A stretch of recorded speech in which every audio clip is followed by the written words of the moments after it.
We would like to invite you to join us on a journey of our first 30 years. You can hear about some of the miracles and awesome things that God has done. You can follow this new video series of some never before told stories the first Tuesday of every month at Living Hope/Impact. We're so blessed to have so many faithful partners and supporters, and we hope that this can be an inspiration and a blessing to you as well.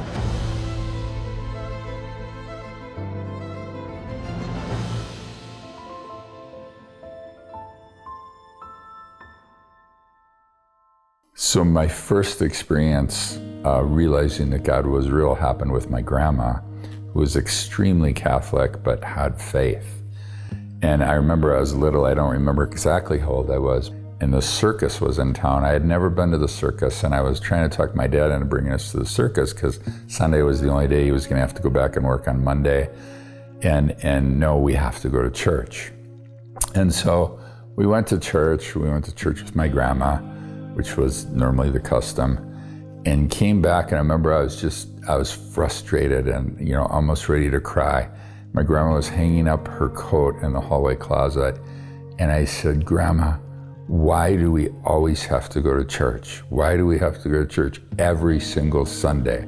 She hung up her jacket and turned around, she had tears in her eyes. And she said, "Jerry, I can't live a day of my life without Jesus. I don't know how you do it." And I had this respect and reverence for my grandmother. I didn't know a lot because, again, I was really young, but everybody respected her very highly.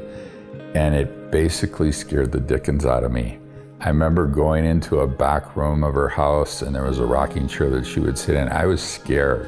Like, how am I gonna, Grandma can't live without Jesus, and I don't even know who Jesus really is. And I crawled under her rocking chair. I took a blanket and I covered myself up to hide. I ended up falling asleep there. I don't know how long I was there, but I fell asleep. But I remember waking up, I was still afraid that I didn't know who Jesus was.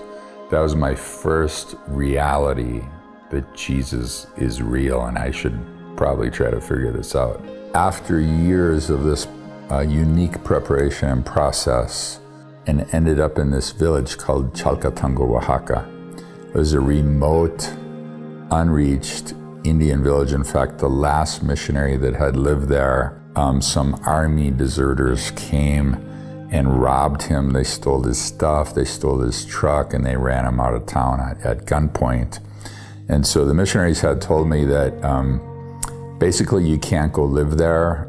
You'll end up dead or you'll end up in jail. It'll basically just cause a bunch of problems, for everybody. And I visited there several times, and it was completely unreached. There was 200 different villages around this area that were completely unreached, and got to a place where I felt like this is where I'm supposed to go. So there we are. The day after we moved there, the next morning, I saw some people selling newspapers in the streets. And I thought that was unique because this is a small town. It's about 500 people. It was one of the bigger villages, but still, less than 500 people. And went to ask, does this town have a newspaper? I didn't know, And the guy said, well, no, only when something really big happens. And I said, what happened? And he said, that hill up behind, your house, they murdered 7 people up there last night. What was going on is that there was other villages that grew drugs, and they were running drugs in and out, and there were, clashing different groups of people, and somebody gunned down this entire van full of people that was transporting drugs. And the guy told me, which didn't help, if I were you, I don't think I'd leave my house. And so we started in this village in a really hostile way. People in town, they wouldn't sell us food. They wouldn't talk to us. They made it very clear they didn't want us there. They were oftentimes threatening. So many different things happened over the years. So when I got saved, I felt like it was just a radical conversion. I got saved, I got baptized in the Holy Spirit that same night, and God just did a work in me that I feel like was unusual, but for what he had for my future, it had to be unusual, and I had to just walk by faith. And I really feel like Oaxaca, especially Chalcatango, was like my Bible school training. I had a lot of the knowledge like in my head, but I hadn't really actually walked it out. And so living in Chalcatango, I saw miracles, healings, just God providing for us and protecting us. And it was probably the most impacting 9 years of our life that really prepared me for what we were going to do in the future. So we decided to go back to Mexico, and we just picked Puebla because we knew some people there. So we moved to Puebla. We really didn't know what we were going to do. We thought we were going to do church support. In other words, find a ministry that was thriving in some way but needed help, and then offer our assistance to them, whether with youth or missions or Bible Institute or something like that. But as we were in the city and we were getting to know ministry in the cities, this was a whole new thing for us. We were starting to see street kids everywhere. And then we come across Juan and that story of this little boy basically selling himself in the streets and picking him up and trying to find a place for him, and realizing there really are no places that cater to this type of kids, and there's hundreds, if not thousands, of these kids in the streets with no help from anywhere.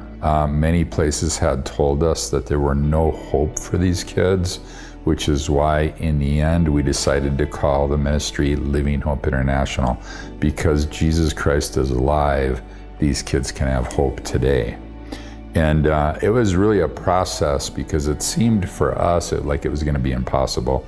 One, we're foreigners. We didn't have experience in this area. We didn't think we could get the proper permits and stuff. We didn't have any staffing, equipment, housing, financing, et cetera, et cetera, et cetera. And the process was really difficult. I actually started out trying to find a different church or a different ministry that would take on this challenge and then offer my help to them, and became really increasingly frustrated as one after another turned us down. So much so that for the first time in my life, I became disillusioned with the church. I love the church, and God has brought me through a big process since then even. That was really the first time and only time in my life I've been disillusioned with the church. And I just could not understand why people would not do this. And I remember Susie was a little bit hesitant because of our 5 children, little girls, with abused teenage boys and things like that. So I was getting more and more frustrated, and I went into prayer hoping that God would touch my heart or tell me something or show me something. And remember just getting even more frustrated, like I didn't like the way I was feeling.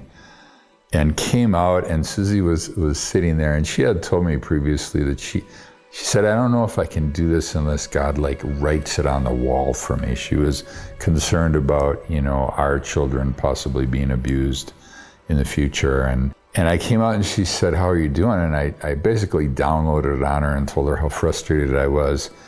And she just quietly, really seriously looked at me and said, do you know what your problem is? And I said, no, what? Please tell me, kind of a thing. And she said, well, you're trying to get other people to do what you're supposed to be doing. And I was like, well, wait, did God write on the wall, or what's going on? Obviously, God didn't write on the wall, but he really confirmed in my heart that this is what we're supposed to do. And, I counted the cost, and I really believed from words earlier, way back to Chalcatango, that if I said yes, quitting was not an option. So I went in 110%, and here we are today.